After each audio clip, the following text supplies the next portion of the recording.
We have been in the book of Hebrews for a while now, and we just, over the past couple weeks, began chapter 11, and we're doing something a little different through the season of Lent. We've broken up chapter 11 and set aside time to walk through the lives of those brothers and sisters that are mentioned in Hebrews 11. And today we are on Noah. And so as we look at Noah, I want to start by asking you guys a few questions. All right? When you look around the world today, what do you see? What do you see in your community? What do you see in your country, in your state? Do you see more and more good being done? Do you see more and more evil, wickedness being done? That's part of Noah's story, isn't it? Now I want you to picture that you get up one morning, you're making coffee, and you look out the window and you see your neighbor and his family in the backyard, and they're just digging away. Now, they're not digging a small hole, they're digging a massive hole. They're just going at it. And day after day, you get up and you get your coffee and you look at your wife and say, "What are they doing?" And this hole is getting bigger and bigger. And pretty soon you see trucks coming with supplies, lumber, maybe some steel. And now, as far as you know, your neighbor's not an engineer. He's not, maybe not even a carpenter. And they're building this massive structure underground. What would your response be? What would you say? Would you go over to your neighbor and ask, "Hey, do you need some help?" Would you look at them and say, "Hey, listen, this is an eyesore. I can't look at this every day"? Would you ask them why? Why are you digging this massive hole? Would you like his response? Right? If you ask that question. When he tells you, "Well, you see, God came to me and told me that for 40 days he's going to rain fire down on the earth. And you and everything you know is going to be destroyed. That's right. You're going to die. It's inevitable. And it's not going to be pretty. And by the way, see, my wife and my kids, they're going to get in this bunker with me. And we're going to close the doors. And we're going to bring some animals with us. But you can't come." Wow. Thanks a lot.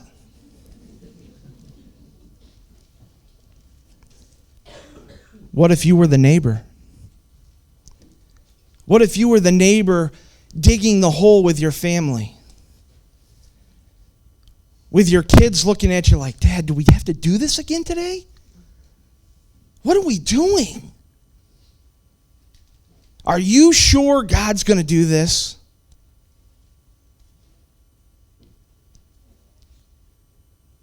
You know, because I would imagine pretty soon the news stations are going to show up, right? And they're just going to be camped around your neighborhood, filming you every day. Day 106 and the Dupre family still digging a hole. Right? Would you have the strength to get up day after day and keep going? That's the story Hebrews 11:7 is pointing to for Noah. That's the story. What does Hebrews 11:7 say?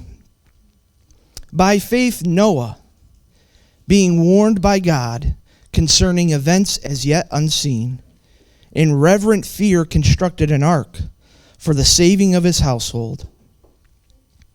By this he condemned the world and became an heir of righteousness that comes by faith. That's the story that we're talking about, right? We just gave you an example of a modern day Noah, right? And instead of water and floods, it's fire from above. So today we're going to spend most of our time, we will be going back to Hebrews 11:7 a little bit, but if you're following along, I'd like you to open up to Genesis chapter 5. And we're going to spend most of our time in the book of Genesis today. And we're going to look at the two questions that we posed to ourselves last week. First, we're going to look at what is this person's story from the Old Testament. We're going to kind of give an overview of Noah's story here that unfolds in Genesis. And then we're going to look at question number 2. How is the person an example of someone who acted by faith? And we're going to see 3 things. If you weren't with us when we went over Hebrews 11 verses 1 through 3, we came up with a definition of what faith is. And we saw 3 attributes of that faith. We saw it was a foundation, it was spiritual eyes, and it was a muscle. And as we answer that question today, we're going to look at the foundation Noah walked on, the spiritual eyes Noah depended on, and the trust Noah exercised like a muscle. So let's take an overview of Noah's story. And I'm not going to hit every single point here, okay? There's a lot covered about Noah in Genesis, and I'm going to point to the things that I believe are pointing to those factors of faith that we find in Hebrews chapter 11. So Noah's story can be found in Genesis chapters 5 through 11. And the beginning of his story starts in chapter 5. We see a lineage, right? We see a lineage from Adam to Noah. And as we take a look at that chapter 5, we see Noah is descended directly from the line of Seth, right? And that's Adam's 3rd son. Last week we covered Cain and Abel, Noah's uncles. And then we go down the line a little bit here, and we get towards the end, and we see a guy named Enoch. And Enoch's going to be important to Noah's story. As we look ahead, we see something mentioned about Enoch that's not mentioned about any of the other people in Noah's lineage. And then we see Methuselah. And that's Noah's grandfather. And what is Methuselah famous for?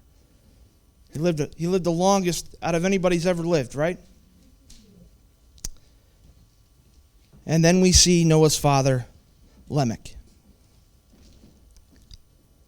Some other cool side notes about Noah's lineage, right? As we continue, if we continued on in Genesis, we would see that Abraham is Noah's, a lot of greats, but great-grandson. And if we went back to chapter 11 and we looked at the people that chapter 11 mentions, right? It starts with Cain and Abel. Then it goes to Noah. And then we keep going down. We see Abraham. We see Isaac. We see Jacob. It's following a lineage. It's following a specific lineage. If we go to Matthew chapter 1, we see the lineage of Jesus. And it's Abraham to David. So part of the lineage that Hebrews 11 follows is Jesus' lineage. And then when we get down to verse 32, right, how we're going to spend our Wednesday nights, we see a list of people.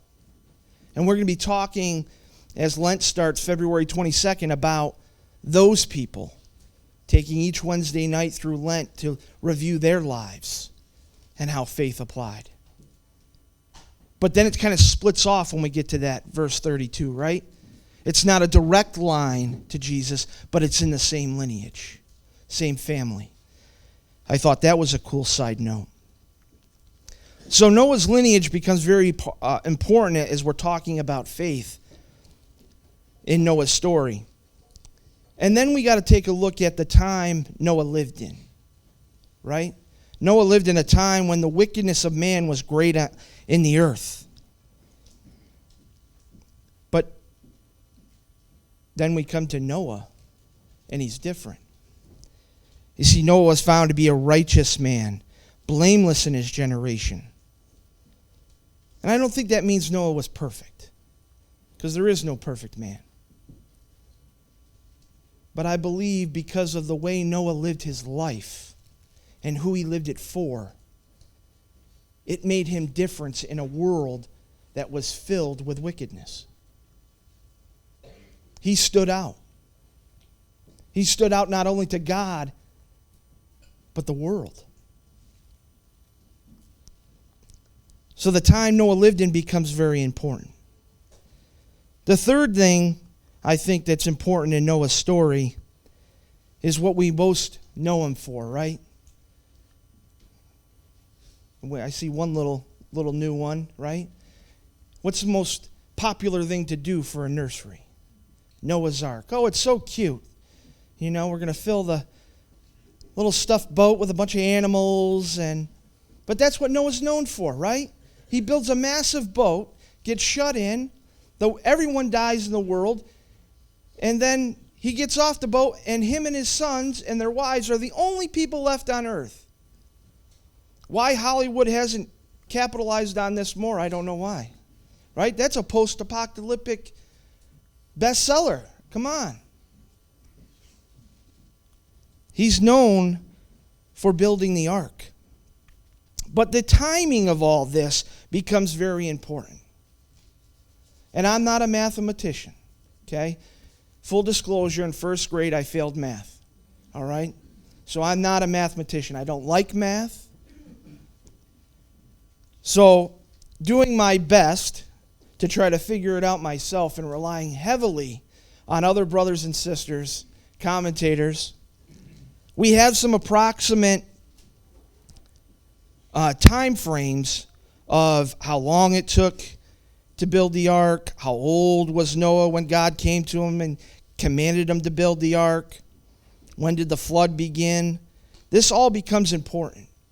And so these are best estimates, right? Noah was around 500 years old when he started building the ark. It's when God came and said, hey, I've got this crazy plan and I'm going to do it through you. Noah was about 600 years old when the flood began. And this is all based on the timing of, his sons being born, the age they would have to be to take wives, because we know Noah's 3 wives got on the ship with him, on the ark. And so based on all that, best estimate, some people say it took Noah 100 years to build the ark. On the information I found, it was between 55 to 75 years to build the ark. And this becomes very important, right? When we look back to the example of the modern day Noah. This is not a quick thing. This is not a 2-week project. This is get up day by day, face a monumental task in a world that is wicked, and keep on doing it until it's finished. That makes the hair on my neck stand up. I mean, come on. So we've got Noah's story.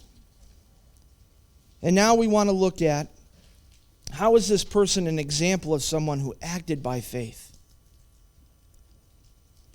Well, first we have the foundation.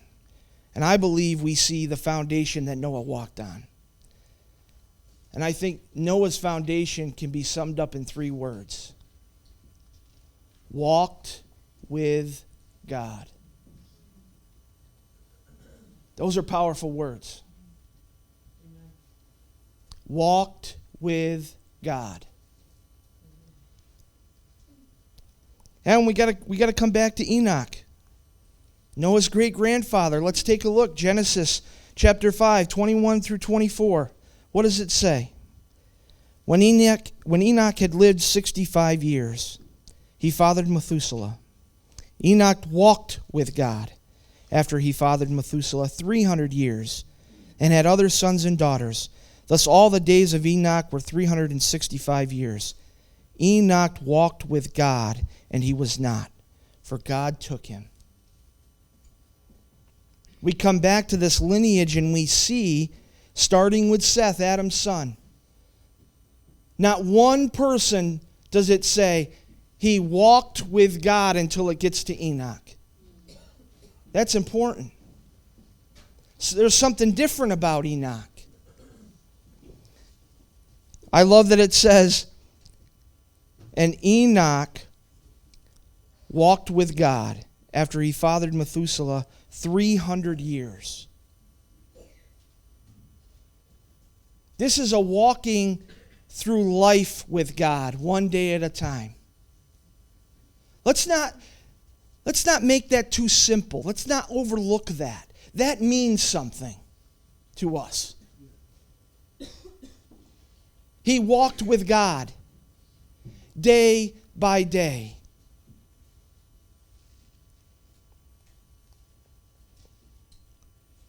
And then we don't see that again until who? We go to Methuselah, his grandfather. We go to Lamech, his dad. And it doesn't say that again until we get to Noah. We got to go to chapter 6, verse 9. These are the generations of Noah. Noah was a righteous man, blameless in his generation. Noah walked with God. Noah walked with God.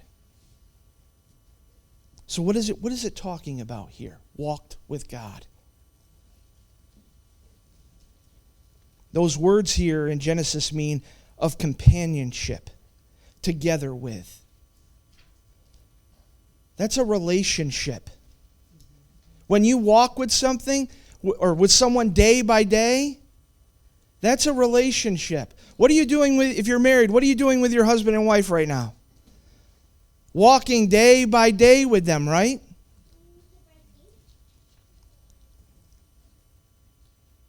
You're in a relationship. Sometimes I think we take that for granted in our belief of God. We just say, yeah, of course we're supposed to have a relationship with God. No, that's the foundation. It's not something to just set aside over here and say, oh, well, yeah, of course I'm supposed to have a relationship with God. To me, that's everything. That's everything. To me, that changed my life.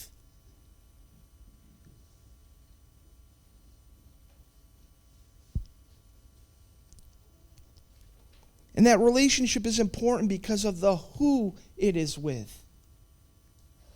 It's God. And again, we see in Enoch's life, and we see it in Noah's life. When we look back to the timing of all that took place, from beginning the ark to building the ark to the flood, it was built over a life. That relationship with God was done one day at a time over a life. That's important. And I believe it's this foundation that produces the next two aspects of Noah's faith in his life.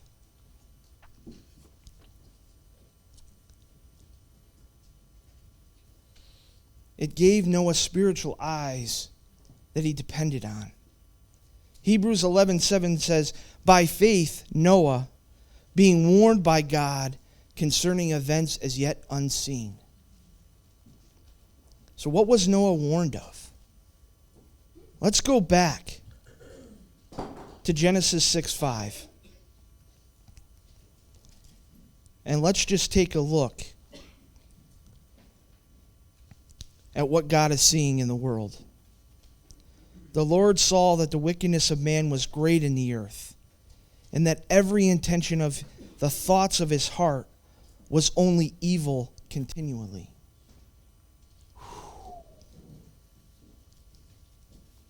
Wow.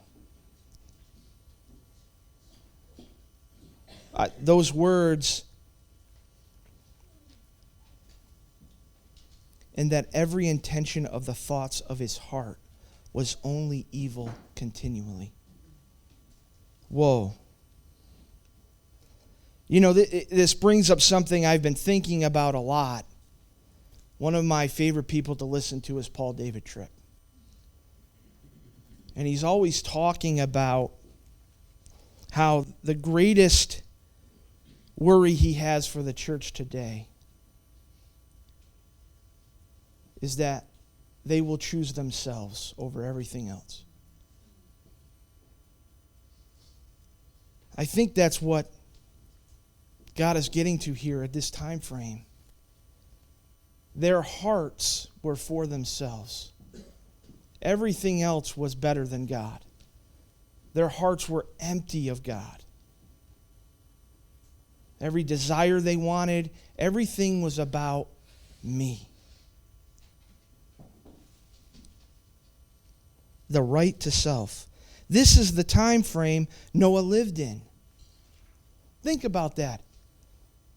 Noah is the only one that's walking with God. That's hard to imagine, isn't it?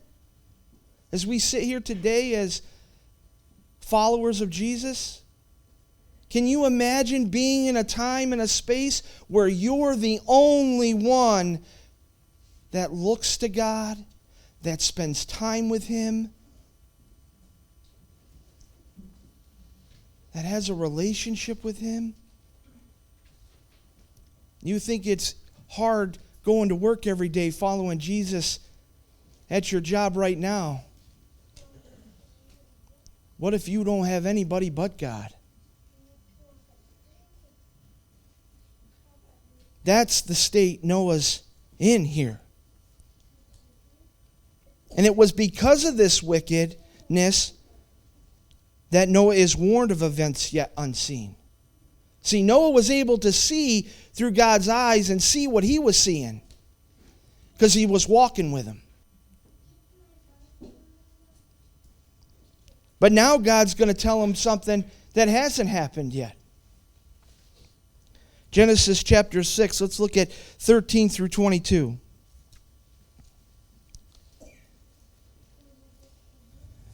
And God said to Noah, I have determined to make an end of all flesh, for the earth is filled with violence through them. Behold, I will destroy them with the earth. Make yourself an ark of gopher wood. Make rooms in the ark, and cover it inside and out with pitch. This is how you are to make it. The length of the ark, 300 cubits, its breadth, 50 cubits, and its height, 30 cubits. Make a roof for the ark, and finish it to a cubit above, and set the door of the ark in its side. Make it with lower, second, and third decks. For behold, I will bring a flood of waters upon the earth to destroy all flesh, in which is the breath of life under heaven. Everything that is on the earth shall die. But I will establish my covenant with you, and you shall come into the ark, you, your sons, your wife, and your sons' wives with you. And every living thing of all flesh you shall bring two of every sort into the ark, to keep them alive with you. They shall be male and female. Of the birds according to their kinds, and of the animals according to their kinds, of every creeping thing of the ground according to its kind. Two of every sort shall come to you to keep them alive. Also take with you every sort of food that is eaten, and store it up. It shall serve as food for you and for them.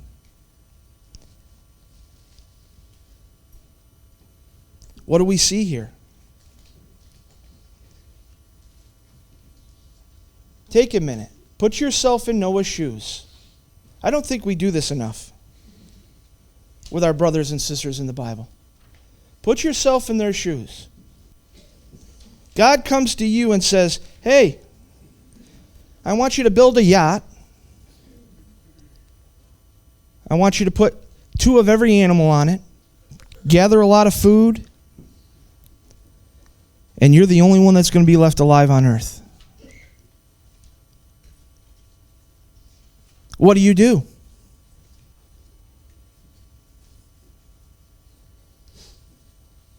As far as I know, Noah's not a zoologist. He's not a biologist.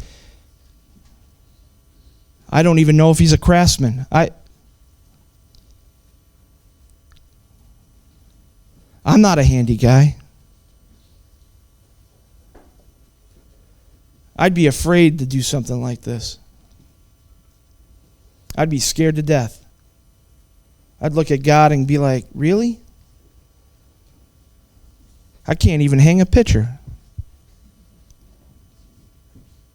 Come on.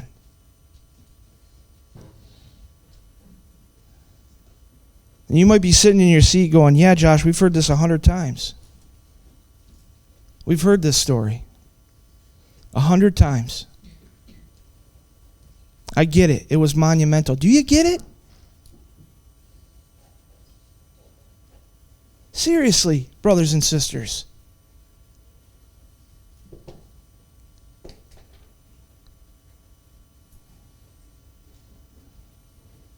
You know, someone on the teaching team, I don't know if this is true, said it could be possible that Noah and all of them hadn't even ever seen rain before. This is not a simple thing. This is not seeing someone in a grocery store and the Holy Spirit saying, hey, go talk to them. And yet, how many times do we hear testimonies of us all saying, that was big for me? And that's not to put you down, because I'm in that boat with you.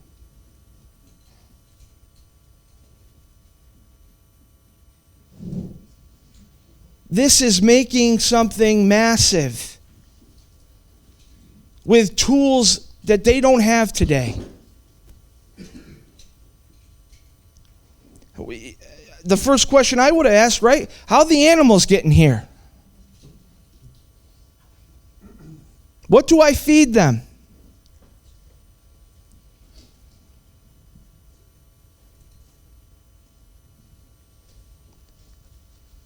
This is craziness.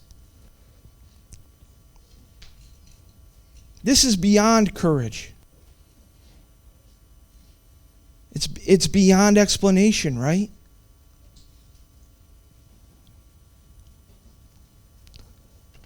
You see, Noah, looking at those events yet unseen, because of his foundation, could make the choice to say, okay, God, I'll try this. I'll get up tomorrow and I'll start building this. And then the next day, and then the next day, and then the next day. For 75 or 55 to 75 years, maybe even 100. What? Noah's foundation let him see the things God saw. It let him see through his eyes. The last thing we see is the trust Noah exercised like a muscle. Hebrews 11:7 says, in reverent fear constructed an ark. I believe this points to Noah doing this monumental task, how he could get up every day and do this. He practiced it through reverent fear. The reverent fear here in Hebrews 11:7 means to stand in awe of. I thought about that. And I don't know about you, but this is something I really struggle with God. I ask myself, how do I stand in awe of God? Do I do that a lot? I know there are several ways I stand in awe of God. I stand in awe of His love. His love just kills me. I am just in awe of it. I'm in awe of His grace. I'm in awe of how He walks with me every day, even when I mess up. But I thought of one way I don't really practice standing in awe of God, and that's in His judgment.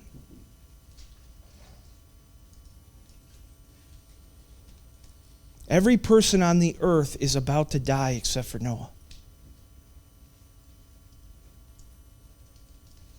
That means Noah's wives, their parents, their brothers, their sisters, their cousins, their uncles.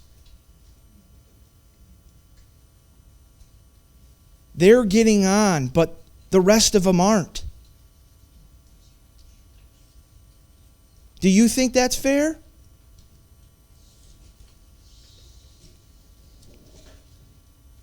What would they have felt?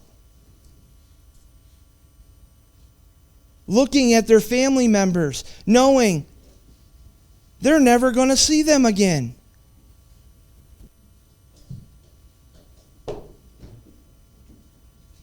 We don't stand in awe of His judgment sometimes, do we? We don't like to look at that. We like to look at the good stuff, if you're like me, His love, His grace, His glory. But the judgment is all a part of that. The judgment is part of His love. It's part of His glory. And we have to accept that just as much as we accept all the rest of it. That's what Noah did. In reverent fear, he stood in awe of all of who God is. And it helped him do something. It helped him to focus on what was clear.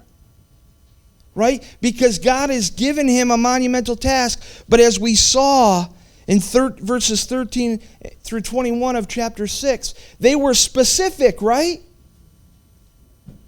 They were very specific. You're going to build it this big and with this, and you're going to put this on it.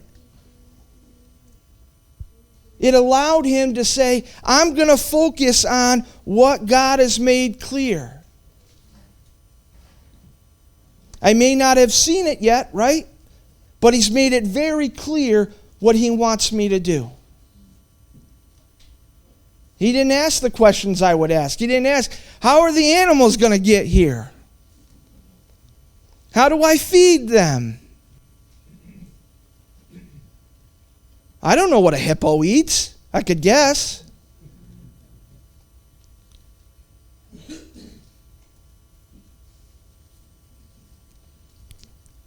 Noah's foundation helped him humbly focus on what was clear.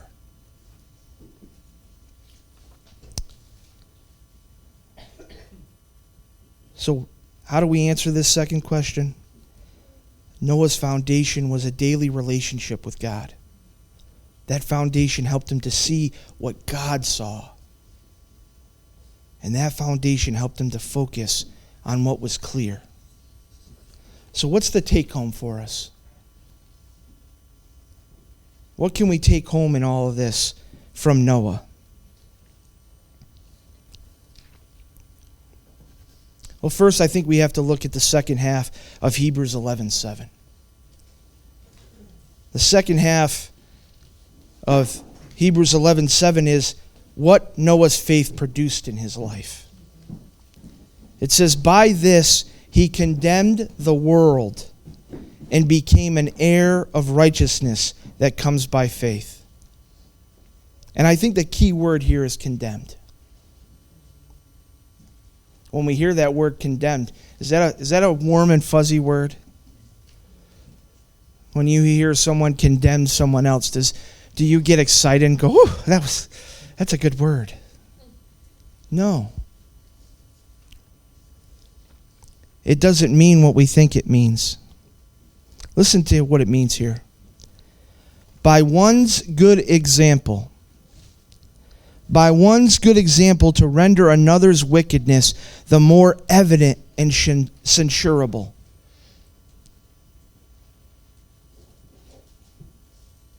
By one's good example to render another's wickedness more evident. Whoa. Whew.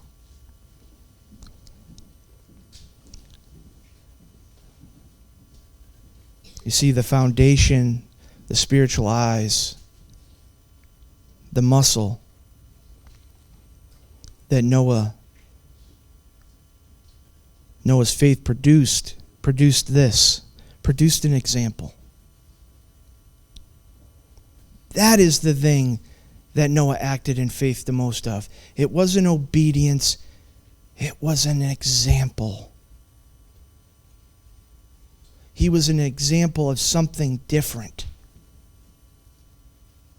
Something so different to the world around him that it could not be unnoticed.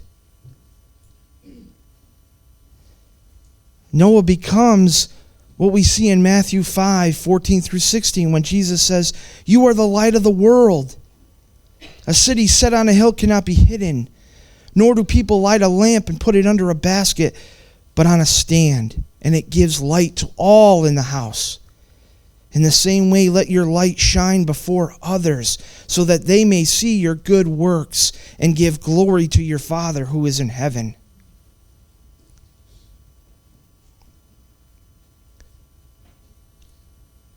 Noah didn't become that light because he built an ark. Noah didn't become that light because he was obedient to God. Noah became that light because his life was founded on a relationship with the one true God.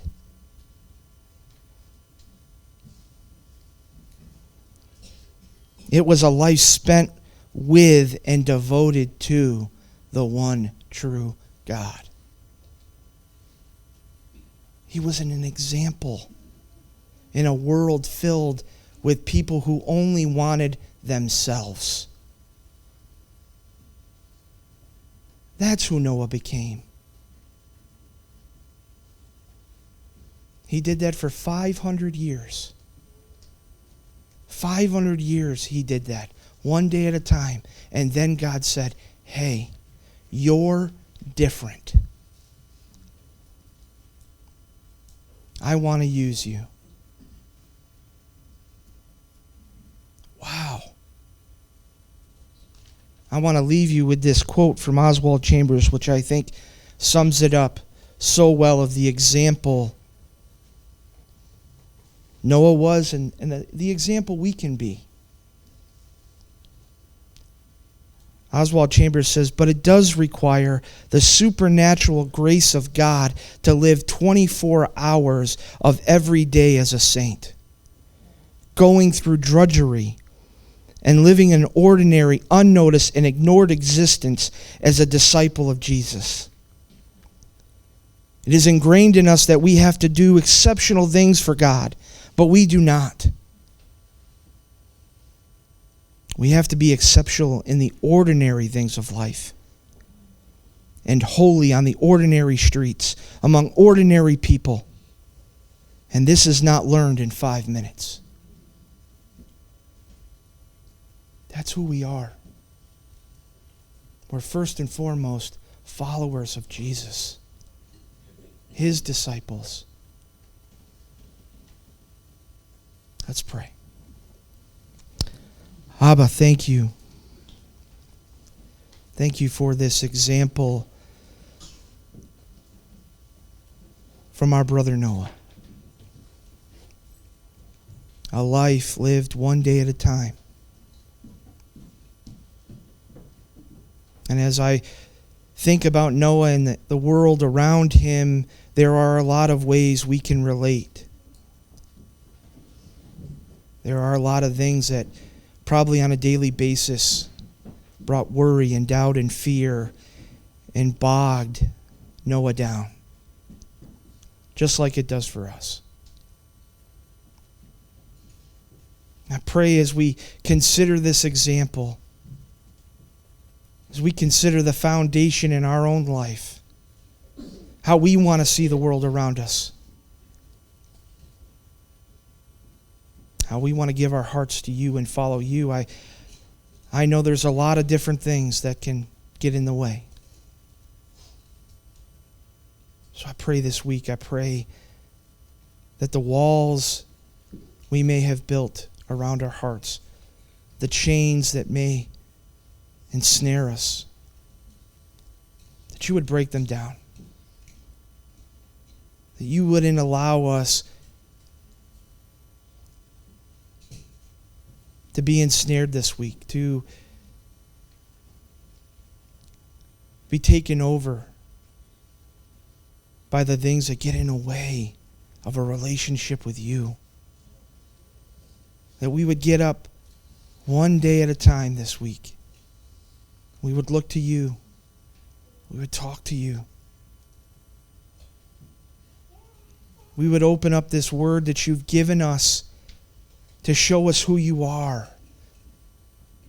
That when we open it up, that would be our intention, to learn about you, your love, your grace, your judgment.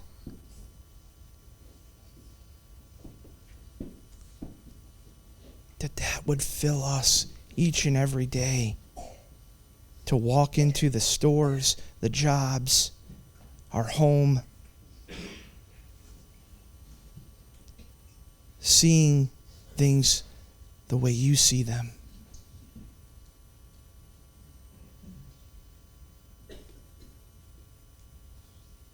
That foundation would give us the strength to be an example for you,